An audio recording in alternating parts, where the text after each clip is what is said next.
సంఘం Christian assembly స్థానిక సంఘం ద్వారా ఈ మార్చి నెలలో 11, 12 తేదీలు ప్రత్యేకమైన సభలు ఏర్పాటు చేయడానికి ప్రభు సహాయం చేశాడు. ప్రభుకు స్తోత్రములు.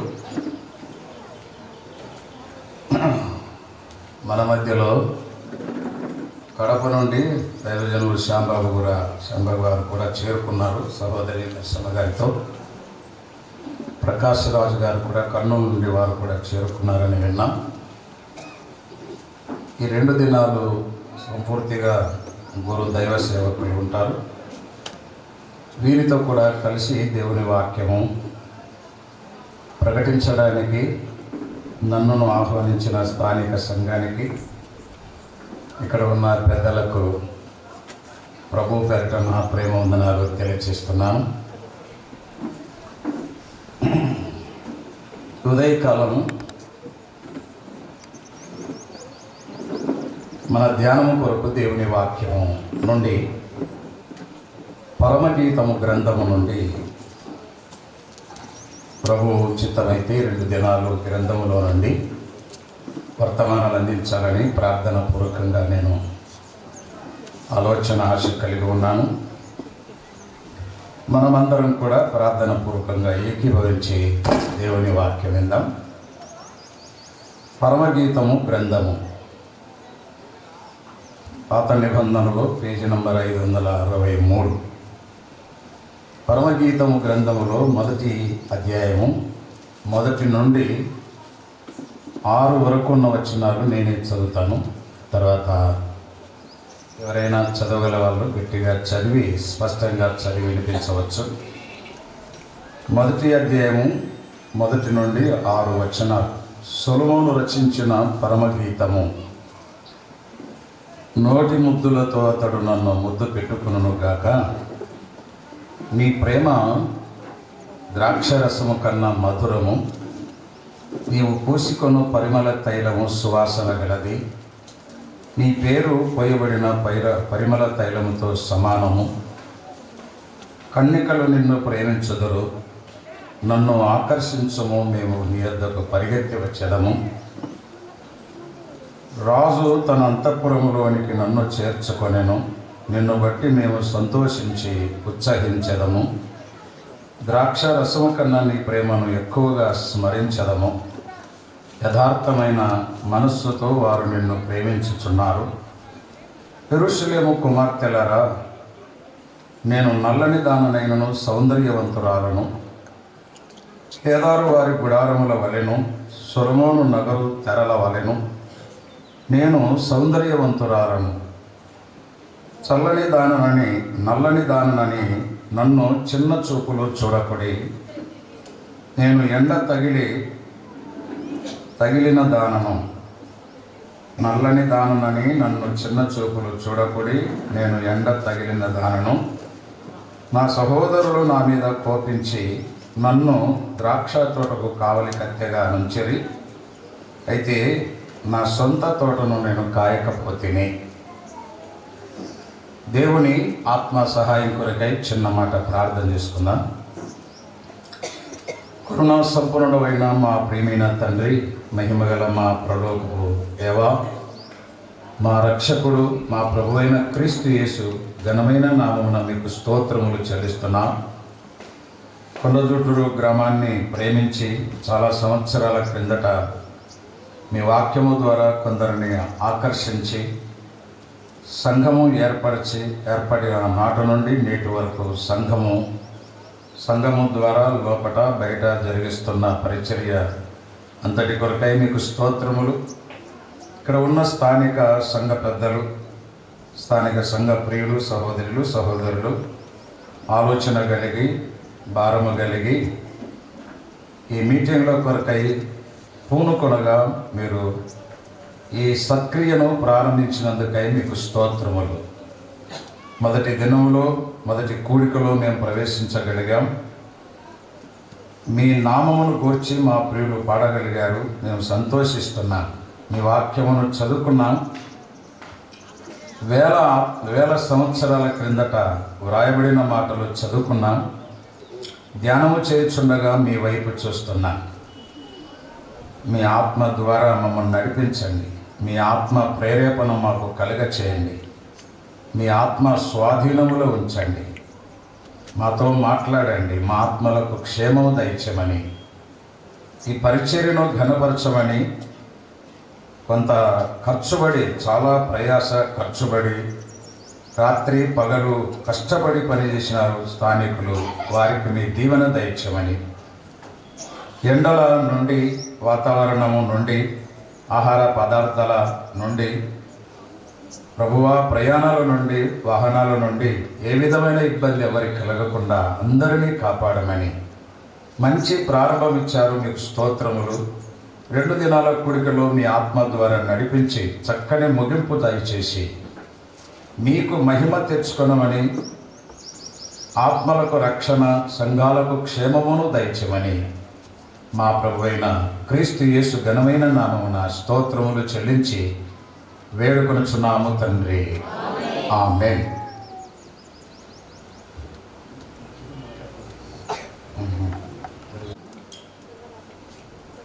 పాత నిబంధన గ్రంథములో పరమగీతము అనేది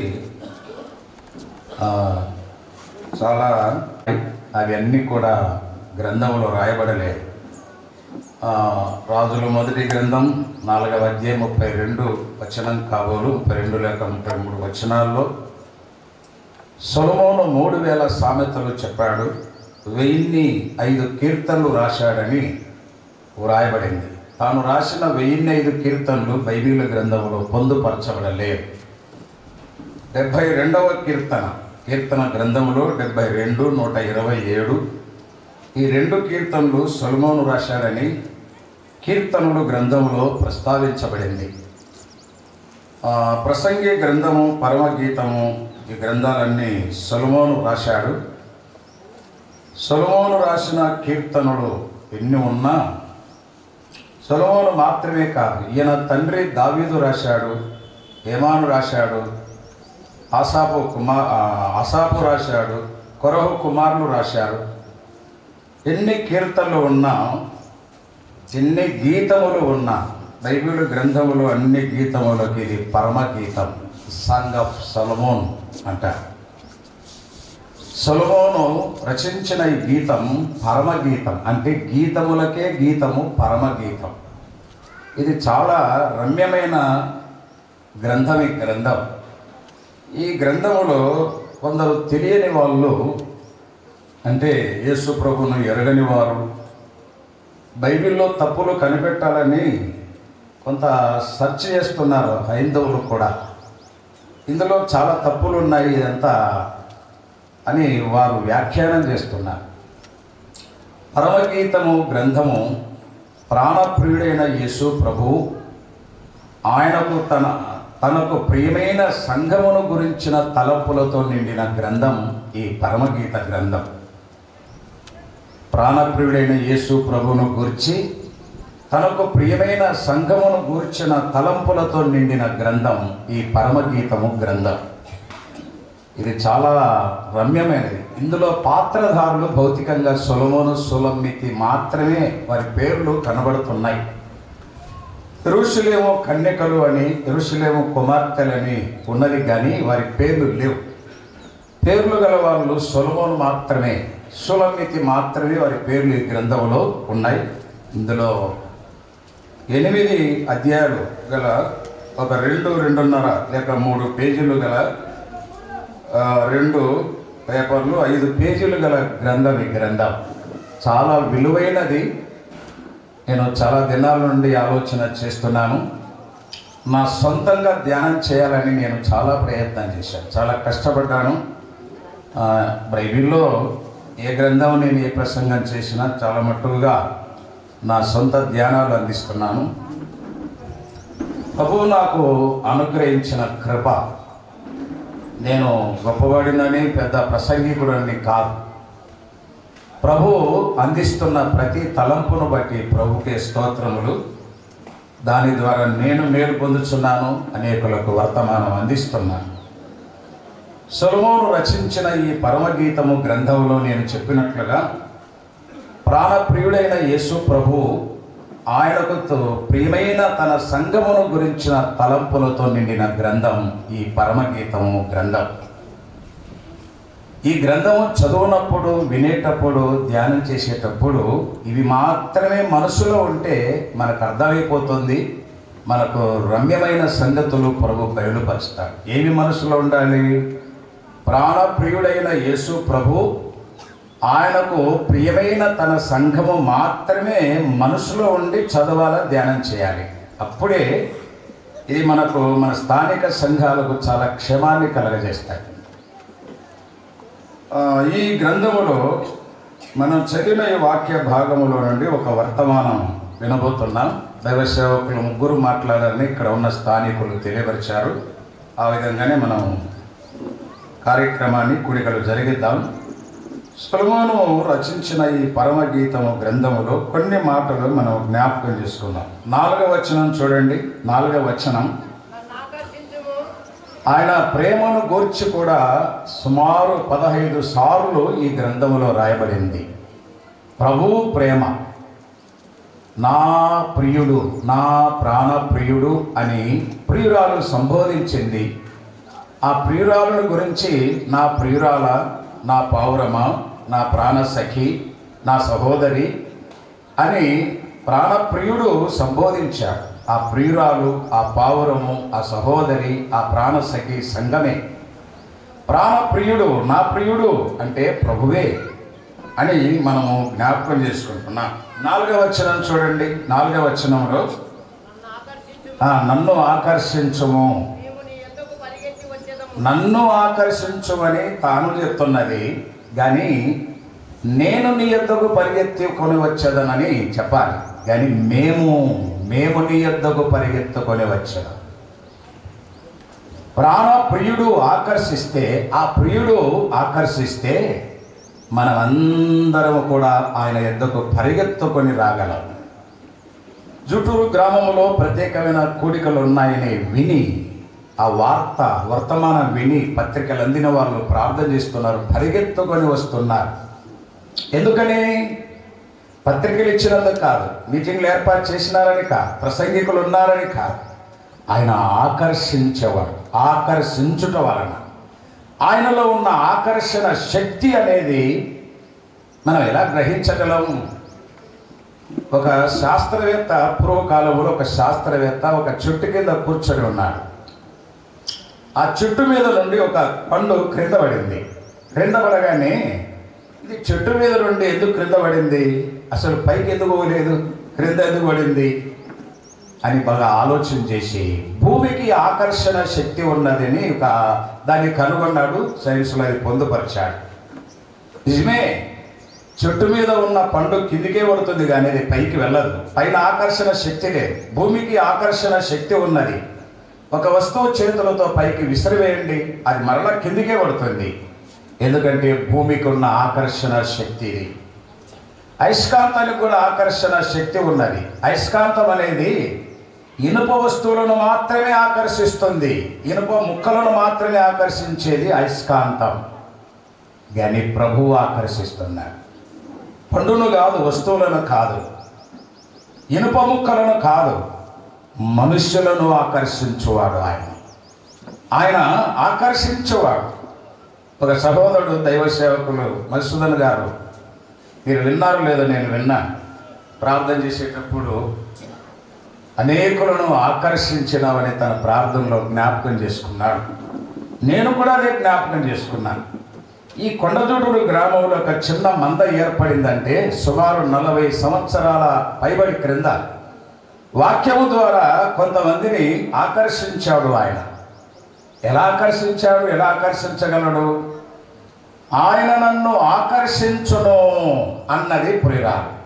ఇక నేను పరిగెత్తుకొని వచ్చేదని అనాలి, కానీ మేము పరిగెత్తుకొని వచ్చేదాం. ఎంత మంచి మాట! మేము అనేది మన సంఘాలలో మేము అనే పదం చూడండి. నేను అనే దానికంటే మేము అనేది, మేము వస్తాం, నేను వస్తాను అనే దానికంటే మేము వచ్చేదము, పరిగెత్తుకొని వచ్చేదము అని ఆమె చెబుతున్నది. ఆయన ఎలా ఆకర్షిస్తాడు? సువార్తలలోనికి రండి. యోహాను సువార్త 6వ అధ్యాయం 44వ వచనంలో ఆయనే చెప్పాడు చూడండి. యోహాను సువార్త 6:44 గట్టిగా చదవగలరా? ఎవరైనా మైక్ తీసుకొని చదివితే కొంచెం సహాయం. నన్ను పంపిన తండ్రి, యేసు ప్రభు చెప్తున్నాడు. ఎక్కడున్నాడు? పరలోకమందున్న తండ్రి, నా తండ్రి. ఆయన నన్ను పంపాడు. నన్ను పంపిన తండ్రి వారిని ఆకర్షించే కానీ ప్రభు దగ్గరికి వస్తున్నారంటే ఎలా వస్తున్నారు? తండ్రి ఆకర్షించేవాడు. ఆయన ఆకర్షిస్తే తప్ప ఎవడు నా యొద్దకు రాడని ప్రభువే చెప్పాడు కదా. ఇదే సువార్తలో ఎలా ఆకర్షిస్తాడో ఆయనే చెప్పాడు. రక్షకుడే. 12:32 చూడండి. యోహాను సువార్తలో 12వ అధ్యాయం 32వ వచనం చదవయ్యా. 12:32 నేను భూమి మీద నుండి పైకెత్తబడిన ఎడల అందరినీ నా యొద్దకు ఆకర్షించుకుందునని. నేను భూమి మీద నుండి పైకెత్తబడాలి. మనుష్య కుమారుడు ప్రభువైన యేసు దేవుని కుమారుడుగా పిలువబడిన మనుష్య కుమారుడని లోకానికి పరిచయం చేసుకున్న ఈ రక్షకుడు చెప్పిన మాట ఏంటంటే, భూమి మీద నుండి నేను పైకెత్తబడాలి. అంటే ఎలా ఎత్తబడతాడు విన్నారా? భూమి మీద నుండి పైకెత్తబడిన ఎడల అనేకులను లేదా అందరినీ ఆకర్షించుకుందును అన్నాడు. ఒక సిలువ సువార్త ప్రకటిస్తుండగా యేసు ప్రభు భూమి మీద లేడు, పైన లేడు. ఒక సిలువ వేయబడ్డాడు. ఒక అడ్డుకొయ్య నిలువుకొయ్యని సిలువకు బలమైన మేకులతో కొట్టబడ్డాడు, సిలువ వేయబడ్డాడు అని ఈ సువార్త ప్రకటిస్తుంటే, అదే ఆయనను పైకెత్తడము అంటే ఎలా ఎత్తగలం ఆయనను? మనం అందించే చిన్న వర్తమానం, పెద్ద వర్తమానం, అది సండే స్కూల్ పిల్లల్లో అందించే వర్తమానమైన, యవనస్తుల మధ్య అందించే వర్తమానమైన, స్త్రీల మధ్య అందించే వర్తమానమైన, సంఘములో అందించే వర్తమానమైన, సభల్లో అందించే వర్తమానమైన, యేసు ప్రభు పైకెత్తబడాలి. సిలువ మీదకి ఎత్తబడితే ఆ ప్రసంగానికి వన్నె తెచ్చేది. అలా ఆయన సిలువ మీద పైకెత్తబడకపోతే ఎంతసేపు మాట్లాడినా పసలేని ప్రసంగం. ఎందుకంటే యేసు ప్రభును సిలువ వేసే ఆ దృశ్యాన్ని ప్రకటించినప్పుడు అక్కడ జరుగుతున్నది ఏమిటంటే, అనేకులను నేను అందరినీ ఆకర్షించుదును అన్నాడు. క్రైస్తవులమైన మనం పాడే పాటల్లో ప్రభు యొక్క సిలువ మరణ పునరుత్థానములు గల పాటలు పాడితే ఆ పాటల ద్వారా కూడా చాలామంది ఆకర్షించబడుచున్నారు. సుమారు 25 సంవత్సరాల క్రిందట ఒక సంఘటన. గుంటూరు జిల్లాలో పిడుగురాళ్ళ అనే గ్రామం ఉన్నది. నెమలిపూరులో మీటింగ్స్, అక్కడ నేను కూడా వాక్య పరిచర్యకి వెళ్ళాను. ఆ ప్రక్క గ్రామం పిడుగురాళ్ళ అని ఉంది. పిడుగురాళ్ళు అంటే అందరికి బాగా పరిచయమైన గ్రామం ఇది. ఆ పిడుగురాళ్ళలో ఒక సాయంకాల వీధిలో నిలబడి సువార్త ప్రకటిస్తుంటే దానికి ముందుగా ఒక సహోదరుడు హార్మోనియం ప్లే చేస్తూ పాట పాడుతున్నాడు. పాట పాడుచుండగా ఒక బ్రాహ్మణుడు, పిలక ఉంది, ప్యాంటు షర్ట్ ఉంది. బ్రాహ్మణుడు, ఇది పిలక ఉంది కాబట్టి బ్రాహ్మణుడు అని గుర్తించగలిగాను. ప్యాంటు షర్ట్ ఉంది. దారిలో వెళ్ళేవాడు ఆగిపోయాడు, చేతులు కట్టుకొని పాట అంతా విన్నాడు. పాట అంతా విని 50 రూపాయల నోటు అతనికి ఇచ్చి వెళ్ళిపోయాడు. ఏమనుకున్నాడు? పాటలు పాడి భిక్ష వెతుకుతున్నారు అనుకున్నాడేమో. ఇలా ఈ హార్మోనియం ద్వారా పాటలు పాడి భిక్ష వెతుకుతున్నారు అని అనుకున్నాడేమో. ఆయన 50 రూపాయల నోటు అక్కడ జేబులు పెట్టి వెళ్ళిపోయాడు. ఎందుకు ఇలా నిలబడ్డాడు అంటే, పాటలలో ఉన్న ఆ మర్మం ఉన్నది, ఆ సిలువ సువార్త ఉన్నది పాటలలో. ఆ పాట పాడినప్పుడు ఆకర్షించబడుచున్నారు. అందించే వర్తమానంలో కూడా యేసు ప్రభువును పైకెత్తినప్పుడు అందరినీ ఆకర్షించుదును అన్నాడు. ఈనాడు మనం అందించే 10 నిమిషాల వర్తమానమైన, అర్ధగంట వర్తమానమైన, 45 నిమిషాల వర్తమానమైన ఒక్క మాట కల్పించుకొని యేసు ప్రభు సిలువ అని చెప్పండి. ఆకర్షణ శక్తి గల సువార్తది. ఆయన నన్ను ఆకర్షించును, మేము పరిగెత్తుకొని వచ్చేదము అన్నాడు అని గ్రంథములో గ్రంథకర్త మన కొరకై వ్రాయించి పెట్టాడని దేవుని వాక్యములో నుండి మీకు జ్ఞాపకం చేస్తున్నాను. దయచేసి పాత నిబంధన గ్రంథములో నుండి మరొక వచనం చూడండి.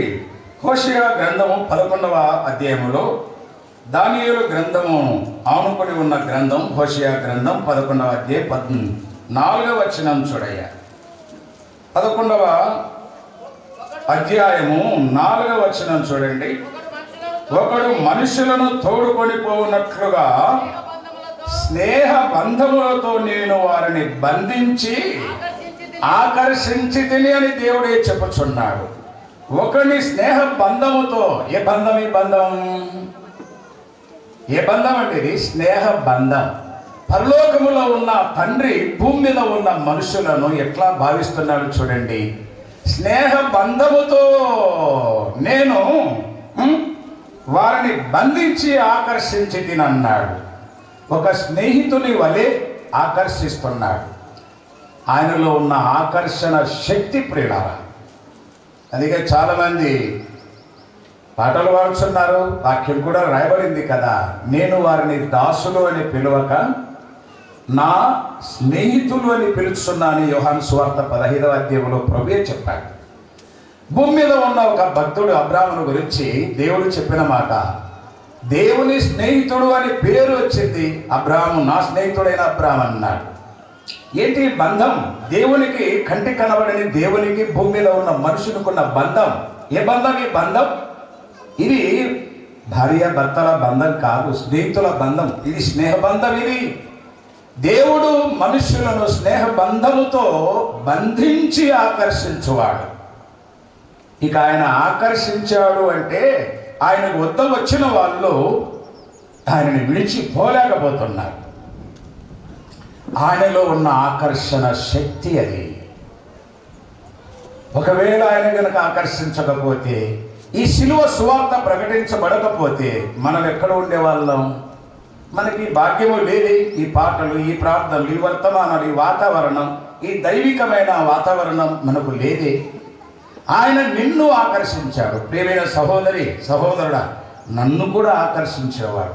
ఎలా ఆకర్షించాడంటే శిలువ మీదకి ఎత్తబడి ఆ ఎత్తబడిన దృశ్యం కళ్ళకు కట్టినట్టుగా ప్రకటించినప్పుడు ఆ సువార్త ద్వారా, తన వాక్యము ద్వారా మన ఆత్మలను ఆకర్షించాడు ఆ రక్షకుడు అని మనం జ్ఞాపకం చేసుకున్నాం. పరమగీతము గ్రంథములో మరొక తలంపు చూడండి. అది 1వ అధ్యాయం 4వ వచనం చూడయ్యా. పరమగీతము గ్రంథము 1వ అధ్యాయం 4వ వచనం చూడండి. పరిగెత్తి వచ్చదము, రాజు తన అంతఃపురములోనికి నన్ను చేర్చగలను అన్నాడు. రాజు ఎక్కడ ఉన్నాడు? అంతఃపురములో ఉన్నాడు. అంతఃపురం అంటే పరలోకమే. అంతఃపురం అంటే పైన ఉండేది. రాజు పరలోకం అనే అంతఃపురములో, మన రాజు ఆ సొలొమోను రాజు అంతఃపురములో ఉన్నాడు, ఉండవచ్చు. కానీ మన రాజు ఎక్కడ ఉన్నాడు? పరలోకములో ఉన్నాడు. అంతఃపురం ఆ పరలోకములో ఉన్నాడు. అంతఃపురములోనున్న రాజు తన అంతఃపురములోనికి నన్ను ఏమన్నాడు? నన్ను చేర్చుకొనెను. చేర్చుకుంటాడు కాదు, చేర్చుకొనెను. అయిపోయింది. పరలోకములో మనను కూర్చుండబెట్టానని ఎఫెసీ పత్రిక 2వ అధ్యాయంలో చదువుతున్నా. నన్ను చేర్చుకొనెను. ఆకర్షించేవాడు ఆయనే, తన అంతఃపురములో చేర్చుకునేవాడు ఆయనే. యెరూషలేము సంఘములో ఒక సామాన్యమైన పరిచారకుడు ఉన్నాడు, స్టెఫెన్. ఆకాశము తెరబడుట, మనుష్య కుమారుడు అక్కడ నిలబడి ఆ తండ్రి సింహాసనంలో నిలబడి ఉండుట నేను చూస్తున్నానని సాక్ష్యమిచ్చుచుండగా, ప్రభును గురించి సాక్ష్యమిచ్చుచున్న స్టెఫెనును పట్టణ వెలుపలికి వెళ్ళగొట్టి రాళ్లతో కొట్టి చంపారండి. చూడండి 7:59 అపోస్తలుల కార్యముల గ్రంథంలో ఆ మనుష్యుడు చనిపోతూ పలికిన మాట చూడండి. 7వ అధ్యాయం 59వ వచనమయ్యా. అపోస్తలుల కార్యముల గ్రంథం 7వ అధ్యాయం.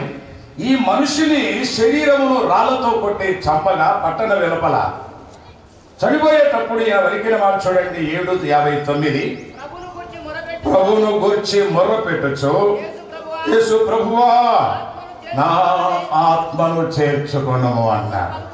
ఆయన చేర్చుకునేవాడు ఎక్కడ? అంతఃపురములోనికి నన్ను చేర్చుకొనని ప్రియురాలు చెప్పగా, ఈ స్టెఫెను పలుకుచున్నాడు చనిపోతూ, ఆ ఊరి వాళ్ళు మా పట్టణము వద్దు, అసలు మాకు అక్కర్లేదని రాళ్ళతో కొట్టి చంపగా, వినండి, ప్రభువా నా ఆత్మను చేర్చుకొను. రాళ్లతో కొట్టబడి చంపబడిన స్టెఫెను యొక్క ఆత్మ పరలోకములో ప్రభు చేర్చుకున్నాడు. నాటి నుండి ఈ స్టెఫెను క్రైస్తవ ప్రపంచములో, క్రైస్తవ సంఘ చరిత్రలో మొట్టమొదటి హతసాక్షి. స్టెఫెన్ రాళ్లతో కొట్టి చంపినప్పుడు ప్రభువే తన ఆత్మను, స్టెఫెన్ యొక్క ఆత్మను పరలోకమందు చేర్చుకున్నాడు. అసలు ఆయనను కొట్టి చంపుచుండగా ఆ సింహాసనం కుడిపార్శ్వన పక్కన కూర్చున్న రక్షకుడు లేచి నిలబడ్డాడు. పైన వచనంలో రాయబడింది, 55వ వచనంలో, దేవుని మహిమను యేసు దేవుని కుడిపార్శ్వమందు నిలిచి ఉన్నాడు రక్షకుడు. ఒక మనుషుడు చంపబడుతుంటే అతని ఆత్మను పరలోకానికి ఆహ్వానించడానికి ఆ రక్షకుడు అక్కడ నిలబడి ఉన్నాడు. కూర్చున్న రక్షకుడు నిలబడి ఉన్నాడు. ఎంత ఆహ్వానం పలుకుతున్నాడు స్టెఫెను ఆత్మకు. ప్రభువా నా ఆత్మను. ఒక్క స్టెఫెను ఆత్మను మాత్రమే కాదు, స్టెఫెను చంపినది మొదలుకొని ఈ నేటి వరకు ప్రపంచంలో ఎంతమంది క్రైస్తవులను చంపుతున్నారు. ఎందుకు చంపుతున్నారు? ప్రకటన గ్రంథం చూడండి, 6వ అధ్యాయము 9వ వచనంలో. ప్రకటన గ్రంథములో 6వ అధ్యాయము 9వ వచనమయ్యా. త్వరగా. ఆయన 5వ ముద్రను విప్పినప్పుడు దేవుని వాక్యము నిమిత్తమును తాము ఇచ్చిన సాక్ష్యము నిమిత్తమును వధింపబడిన వారి ఆత్మలను బలిపీఠము క్రింద చూచి తిని అని యోహాను కల్లార చూచి పుస్తకం రాశాడు. ఎదుశాడు పరలోక పట్టణాన్ని ప్రభు చూపించాడు. ఆయనే కనబడ్డాడు ఈ యోహానుకు. ఇవే కాదు, ఎన్నో కనిపించాడు. దూతలు, అక్కడ ఉన్న దూతలు కనబడ్డారు. ఇంకా సింహాసనాలు కనబడ్డాయి. 24 పెద్దలు, దూతలు 4, ఇవన్నీ కనిపించాడు. ఇంకా ఏమున్నాయంటే, భూమి మీద వధింపబడిన వారి ఆత్మలు ఎక్కడున్నాయన్నాడు? బలిపీఠము క్రింద ఉండుట చూచిదనా అన్నాడు. పరలోకములో ఒక బలిపీఠం, ఆ బలిపీఠము క్రింద ఇక్కడ చంపబడుతున్న వారి ఆత్మలు అక్కడ ఉన్నట్లు యోహాను చూచినట్లు రాశాడు. విన్నారా? అంటే ఏనాడు స్టెఫెను చంపారు సంఘ చరిత్రలో. స్టెఫెను నాటి నుండి ఈ నేటి వరకు ఎంతమందిని చంపుతున్నారు. కొట్టేవాళ్ళు కొడుతున్నారు, తిట్టేవాళ్ళు తిడుతున్నారు, చంపేవాళ్ళు చంపుతున్నారండి. నిర్దాక్షిణ్యంగా కాల్చివేస్తున్నారు, కత్తులు తీసుకొని పొడుస్తున్నారు, గొంతులు వస్తున్నారు. వధింపబడిన వారి ఆత్మలన్నీ కూడా ఇక్కడ, వధింపబడిన వారి, చంపబడిన వారి ఆత్మలన్నీ కూడా ఎక్కడున్నాయి? అక్కడ పరలోకమందు ఉండగా యోహాను చూచినట్టు రాశాడు. ఇదే మాటను ఇదే గ్రంథములో 20వ అధ్యాయం 4వ వచనం కూడా చూడండి. 20వ అధ్యాయము 4వ వచనం అయ్యా. ప్రకటన గ్రంథం 20వ అధ్యాయం 4వ వచనం. అంతటా సింహాసనములను చూచితిని, వాటి మీద ఆసీనులైన వారికి విమర్శ చేయడానికి అధికారం ఇయ్యబడెను. క్రూర మృగమునకైనను దాని ప్రతిమ కైనను నమస్కారం చేయక తమ నొసళ్ళ యందు గాని చేతుల యందు గాని దాని ముద్ర వేయించు కొనని వారిని, ముద్ర వేయించు కొనని వారిని, యేసు విషయమై తామిచ్చిన సాక్ష్యము నిమిత్తమును, దేవుని వాక్యము నిమిత్తము శిరచ్ఛేదము చేయబడిన వారి ఆత్మలను. ఎక్కడెక్కడున్నారు వీళ్ళంతా? దేవుని వాక్యం ప్రకటించుచుండగా, ప్రభువును గురించి సాక్ష్యం ఇచ్చుచుండగా శిరచ్ఛేదనం చేసే వాళ్ళు ఉన్నారు. పౌలును కూడా నీరో చక్రవర్తి శిరచ్ఛేదనం చేశాడు చరిత్ర. ఈ యోహానును కూడా ఒక కాగే, సలసల కాగే నూనెలు వేసినంత ఈయన గురించి కూడా రాయబడింది. ఇలాగ శిరచ్ఛేదనం చేయబడిన వారు. అపోస్తుల కార్యం 12వ అధ్యాయంలో హేరోదు రాజు అపోస్తులుడైన యాకోబును ఖడ్గముతో చంపించాడు. పౌలు శిరచ్ఛేదనం చేయబడ్డాడు. ఇలాగ శిరచ్ఛేదనం చేయబడిన వారి ఆత్మలన్నీ కూడా, రాళ్లతో కొట్టబడి చంపబడిన వారి ఆత్మలన్నీ కూడా దేవుని వాక్యము సాక్ష్యమిచ్చుచుండగా దేవుని వాక్యం ప్రకటించుచుండగా అట్టి వారు చంపబడ్డారు. చంపబడిన వారి ఆత్మలన్నీ కూడా పరలోకమందు ప్రభువు చేర్చుకుంటున్నాడు. ఇవన్నీ కూడా చంపబడిన వారి ఆత్మలు. ఇక సహజ మరణాలు కూడా జరుగుతున్నాయి కదా. వృద్ధాప్యం వచ్చి, వ్యాధి వచ్చి, బాగా ముసలితనం వచ్చి, ఇలాగ సహజ మరణాలు కూడా సంభవిస్తున్నాయి కదా. ఇతరులు యేసు ప్రభువును గురించి సాక్ష్యం ఇచ్చినప్పుడు ఇతరులు చంపబడిన వారి ఆత్మలు, సహజ మరణం పొందిన వారి ఆత్మలన్నీ కూడా ఎక్కడున్నాయి? ప్రభువే వారందరి ఆత్మలను పరలోకములో తన అంతఃపురములో చేర్చుకుంటున్నాడని రాశాడు. నేను కొన్ని విషయాలు మీకు భూమి మీద జరుగుతున్న విషయాలు కూడా జ్ఞాపకం చేస్తాను. ఈ కోణంలో అపోస్తలుల కార్యములు గ్రంథములో 2వ అధ్యాయము సంఘము ప్రారంభ దినాలు. ఈ దినాలు 2వ అధ్యాయం అంటే యెరూషలేములో సంఘం ఏర్పడిన ప్రారంభ దినాలు. ఈ దినాలలో 2వ అధ్యాయము 47వ వచనం చూడండి. అపోస్తలుల కార్యముల గ్రంథం 2వ అధ్యాయము 47వ వచనం. అయ్యా, ఆనందముతోను నిష్కపటమైన హృదయముతోను ఆహారము పుచ్చుకొనుచుండిరి. ప్రభువు ఎవరిని చేస్తున్నాడు? రక్షణ పొందుచున్న వారిని అనుదినము వారితో, అంటే 41వ వచనములో 3,000 మంది చేర్చబడ్డారు. అంతకుముందు 120 మంది ఉన్నారు. 120 మందికి 3,000 మంది చేర్చబడ్డారు. అది 241. ఈ 3,120కి ఇంకా చేర్చబడుచున్నారు. ఎవరు చేరుస్తున్నారు? ఎవరిని చేరుస్తున్నారు? రక్షణ పొందుచున్న వారిని అనుదినము ప్రభువు ఎక్కడ చేరుస్తున్నాడు? తన సంఘములో చేరుస్తున్నాడు. రక్షణ పొందువారిని ఈ శిలువ సువార్త ప్రకటించుండగా ఆ సువార్త విని ఆత్మ కార్యము జరిగించగా పాపినని ఒప్పుకున్న వారికి బాప్తిస్మం ఇవ్వగా ఇలాంటి వారిని తన సంఘములో చేర్చుచున్నాడు. సంఘమందు చేర్చేవాడు ఆయనే. ఆయనలో ఉన్న ఆకర్షణ శక్తి ఇది. నా గొప్పతనము నీ గొప్పతనం కాదు. ఆయన ఆకర్షించకపోతే ఎవడును నా యుద్ధకు రాడు కదా. ఆకర్షించేవాడు ఆయనే కదా. సువార్త ప్రకటించాలి, అది మన బాధ్యత. ఆకర్షించే బాధ్యత ఆయనది. ఆకర్షించేవాడు ఆయనే. తన భూమి మీద ఉన్న తన సంఘములో ఆత్మలను రక్షింపబడిన వారిని చేర్చుకునేవాడు ఆయనే. మనం కూడా సంఘములో చేర్చబడ్డామంటే ఆయనే మనను చేర్చాడు. మన స్థానిక సంఘాల్లో ఆయన చేర్చాడా? చేర్చబడిన నాట నుండి ఈ లోకం విడిచేంత వరకు మనం ఎలా ఉండాలి? ఒక 2-3 వచనాలు నేను జ్ఞాపకం చేస్తాను. దయచేసి కీర్తన గ్రంథములో 73వ కీర్తనలో నుండి 73వ కీర్తనలో నుండి ఒక వచనం చదువుదాం చూడండి. లేదా 49వ కీర్తన 5వ వచనం చూడయ్యా. 49వ కీర్తన 15వ వచనం బాబు. 15వ వచనం. దేవుడు నన్ను చేర్చుకొను. మనం జ్ఞాపకం చేసుకుంటున్న వచనాలన్నీ కూడా ఆయన ఈయన చేర్చాడని కాదు. పేతురు చేర్చలేదు, పౌలు చేర్చలేదు, యోహాను చేర్చలేదు.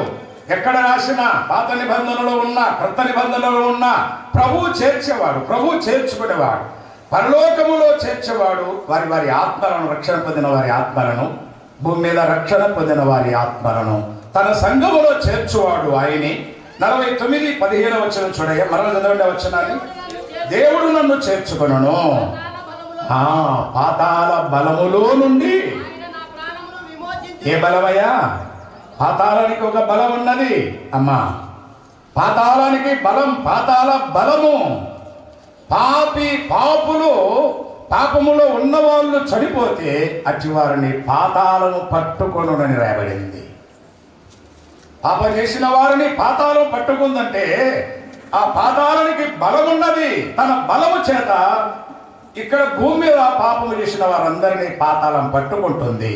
అయితే వినండి, శిలువలో చిందించిన రక్తధారలు, శిలువలో మరణించిన యేసు ప్రభు సువార్త ప్రకటించవచ్చుండగా ఈ సాతాను బలము నుండి ప్రజలను విడిపిస్తున్నాడు, లేదా విమోచించువాడు.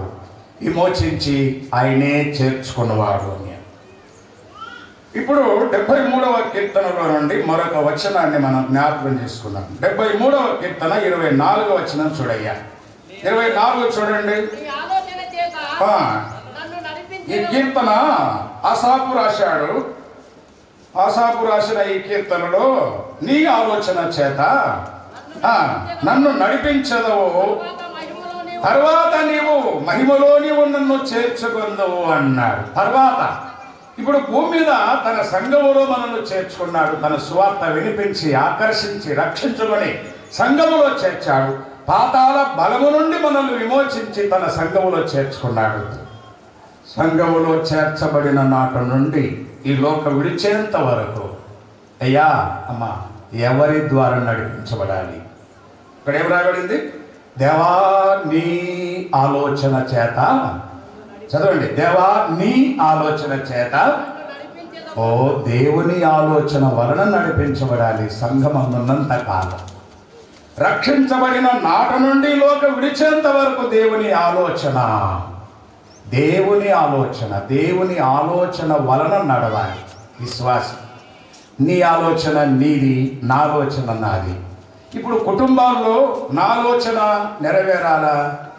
కుటుంబాల్లో, సంఘాల్లో కూడా నా ఆలోచన, నేను చెప్పిన ఆలోచన నెరవేరాలా? సంఘాల్లో కూడా నీ ఆలోచన నా ఆలోచన, దేవుని ఆలోచన ఏంటి? అహీతోపేలు ఆలోచన ఆ కాలంలో ఎలా ఉండేదంటే దేవుని యొద్ద నుండి వచ్చిన సమాధానంగా భావించేవాళ్ళు. దావీదు దగ్గర అహీతోపేలు మంత్రిగా ఉన్నాడు. తర్వాత రాజకీయ పక్షం మారింది, అబ్షాలో చేరాడు. ఈయన కొన్ని ఆలోచన చెప్పేసరికి సరి చేద్దాం అనుకున్నాడు. హుషై వచ్చి వద్దన్నాడు, మంచిది కాదన్నాడు. అహీతోపేలు తన ఆలోచన నెరవేరకపోయేసరికి ఏమయ్యాడు తెలుసా? ఉరి వేసుకొని చనిపోయాడా? అంటే నువ్వు చెప్పిన ఆలోచన నెరవేరితే ఉరి వేసుకొని చనిపోతావా? అది అహీతోపేలు. మరి ఈనాడు సంఘాల్లో భార్యగా, ఇంట్లో భర్తగా, ఇంటిలో నా ఆలోచన నెరవేరాలి, నా ఆలోచన నెరవేరాలి, నా ఆలోచన నెరవేరాలి, నేను చెప్పిందే వినాలి. మరి దేవుని ఆలోచన, దేవా రక్షించావు, నన్ను ఆకర్షించి సంఘంలో చేర్చుకున్నావు, నీ ఆలోచన చేత నన్ను నడిపించు. అమ్మా అయ్యా ఏనాడైనా ఇట్లా ప్రార్థన చేశామా? నీ ఆలోచన ఏమిటి? నేను ఉద్యోగం చేయాలా? ఒక ఉద్యోగి. నేను వ్యాపారం చేయాలా? ఒక వ్యాపారి. వ్యవసాయం చేయాలా? ఒక వ్యవసాయదారుడు. ఒక సేవకుడు, నేను సేవ చేయాలా? నీ ఆలోచన ఏమిటి ప్రభువా? నీ ఆలోచన, నీ ఆలోచన చొప్పున నన్ను నడిపించు. నీ ఆలోచన నెరవేరాలి. ఎలా తెలుస్తుంది విశ్వాసులమైన మనకు దేవుని ఆలోచన? దేవుని ఆలోచన అనేది ఎలా తెలుస్తుంది? యోబు గ్రంథములో 15వ అధ్యాయం చూడండి, 15వ అధ్యాయము 8వ వచనం చూడయ్యా. యోబు గ్రంథము 15వ అధ్యాయము 8వ వచనం చూడండి. 15వ అధ్యాయం 8వ వచనం అయ్యా. నీవు దేవుని ఆలోచన సభలో, ఇక్కడ కొంత వ్యంగ్యంగా మాట్లాడుతున్నాడు ఎలీఫజు. తెమానీయుడైన ఎలీఫజు యోబుతో మాట్లాడుతున్నాడు. వ్యంగ్యంగా మాట్లాడిన మాట ఆలోచన చేయండి. ఏ సభ? ఈ సభ అక్కడ రాయబడిన మాట చూడండి. ఏ సభ? ఏ సభ అండి? దేవుని ఆలోచన సభ. సభ అంటే తెలుగది మీటింగ్ అంటారు. మీటింగ్ అంటే సమావేశం. సమావేశం అంటే కూడిక అని అర్థం. దేవుని ఆలోచన కూడిక. దేవుని ఆలోచన ఎక్కడ మనకు వినబడుతుంది? ఇది తెలియాలంటే యెషయా గ్రంథంలో కూడా చెప్పాడు. ఇది అలాగే ఉంచి యెషయా గ్రంథం 5వ అధ్యాయం 19వ వచనం చూడండి. యెషయా గ్రంథము 5వ అధ్యాయం 19వ వచనమయ్యా.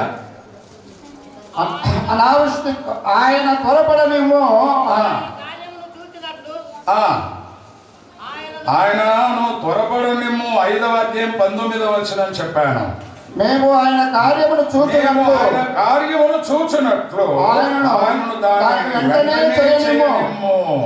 ఇశ్రాయేలు యొక్క పరిశుద్ధ దేవుని ఆలోచన మాకు తెలియజేయనట్లు అది మా ఎదుట కనబడనిమ్ము. ఎట్లా? దేవుని ఆలోచన, ఇశ్రాయేలు యొక్క పరిశుద్ధ దేవుని ఆలోచన మాకు తెలియబడినట్లు మా ఎదుట కనబడనిమ్మని వీళ్ళు అంటున్నారు. ఇశ్రాయేలు యొక్క పరిశుద్ధ దేవుని, పరిశుద్ధుడైన దేవుని ఆలోచన నీకు నాకు తెలియాలంటే ఎక్కడ తెలుస్తుంది? ఎలా తెలుస్తుంది? దర్శనములో వచ్చి చెప్పాడు, కలలో వచ్చి మాట్లాడాడు. ఇంకా ఇవి నమ్మే వాళ్ళు ఉన్నారు విశ్వాసుల్లో కూడా. ఇప్పుడు మనం 15వ అధ్యాయం 8వ వచనం చదివాం. దేవుని ఆలోచన సభలో నీవు చేరి ఉన్నవాడవా? సంఘ నియామక కూడిక, అదే దేవుని ఆలోచన సభ అంటే. సంఘ కూడికలలో దేవుడు తన ఆలోచనను తెలియపరుస్తాడు తన వర్తమానములో. సంఘ కూడికకు రాకపోతే, సంఘ నియామక కూడికలకు రాకపోతే దేవుని ఆలోచన నీకు ఎలా తెలుస్తుంది? అందుకే నీ ఇంటిలో నీ సంఘములో, నా ఇంటిలో నా సంఘములో నా ఆలోచన అని ప్రాకులాడుతున్నాను. కుటుంబాలు బాగున్నాయా? సంఘాలు బాగున్నాయా? మన ఆలోచన చేయండి. దేవుని ఆలోచన విశ్వాసులకు తెలియబడాలి అంటే దేవుని ఆలోచన సభ ఉన్నది. మనకు కూడికలు ఏర్పాటు చేశారు, కూడికలు ఉన్నాయి, సంఘ నియామక కూడికలు ఉన్నాయి. ఈ కూడికలకు వచ్చే వాళ్ళు ఉన్నారు విశ్వాసులు. ఒక యవనస్తుడుగా, ఒక యవనస్తురాలుగా వివాహం చేసుకోవాలా? ఎట్లా? ఉద్యోగం చేయాలా? ఎలా? చదవాలా? ఎలా? సేవ చేయాలా? ఎలా? సంఘానికి పెద్దగా ఉండాలా? ఎలా? దేవుని ఆలోచన సభలో నీవు చేరి ఉన్నావా? దేవుడు తన ఆలోచన, ఎవరికి ఏ విధమైన ఆలోచన కావాలో ఆ ఆలోచన ఇచ్చువాడు తన కూడికలో, సంఘ నియామక కూడికలో వాక్యాన్ని చెప్పి బయలుపరుస్తాడు ఆలోచన. ఓ, ఇదా దేవుని ఆలోచన, నా వివాహ విషయంలో ఇదా, నా పరిచర్య విషయంలో ఇదా అని గ్రహించగలం. రక్షించబడిన నాటు నుండి, సంఘములో చేర్చబడిన నాటు నుండి లోక విడిచేంత వరకు దేవుని ఆలోచన చెప్పున నడిపింపబడాలి విశ్వాసి. అది చిన్న విషయమైనా పెద్ద విషయమైనా ప్రార్థన చేయండి, ప్రార్థన చేయండి. సంఘ కూడికల్లో కనబడండి. తన ఆలోచన తెలియపరుస్తాడు. ఆలోచన చొప్పున మనము, మన కుటుంబాలు, మన సంఘాలు నడుచుకుంటే దేవుడు ఎందుకు చేర్చాడు, ఎందుకు ఆకర్షించాడు, ఎందుకు చేర్చాడు, ఈ లోకం విడిచిన తర్వాత పరలోకంలో ఎందుకు చేర్చుకోబోతున్నాడో పరమార్థం అంతా తన వాక్యం ద్వారా తెలియపరుస్తాడు. అలా ఉండాలని నేను ప్రభు పేరట జ్ఞాపకం చేస్తున్నాను. మనం విన్న సంగతులు అన్నీ కూడా ప్రభు మనందరి వినికిడిలో దీవించునుగాక. ప్రార్థన చేసుకున్నాం. 11:4 ముగించమన్నారు. నాకున్న సమయంలో నేను ముగించగలిగాను. తర్వాత దైవ సేవకులు మాట్లాడవలసి ఉన్నది. ప్రార్థన చేసే సమయాన్ని వారికి అప్పగిద్దాం. మహిమగల మా పరలోకపు తండ్రి, కొంత ఆలస్యమైనను మొదటి కూడికలో మాకు ఇచ్చిన ప్రవేశాన్ని బట్టి మీకు స్తోత్రములు. నేను విన్న వాక్య సత్యములన్నీ కూడా మా హృదయంలో ముద్రించు, పరిశుద్ధాత్మ కార్యమయందు జరిగించమని నిలబడే మీ దాసులను బలపరిచి మీ కొరకై, మీ నామ ఘనత కొరకు, సంఘాల క్షేమం కొరకు వాడుకోమని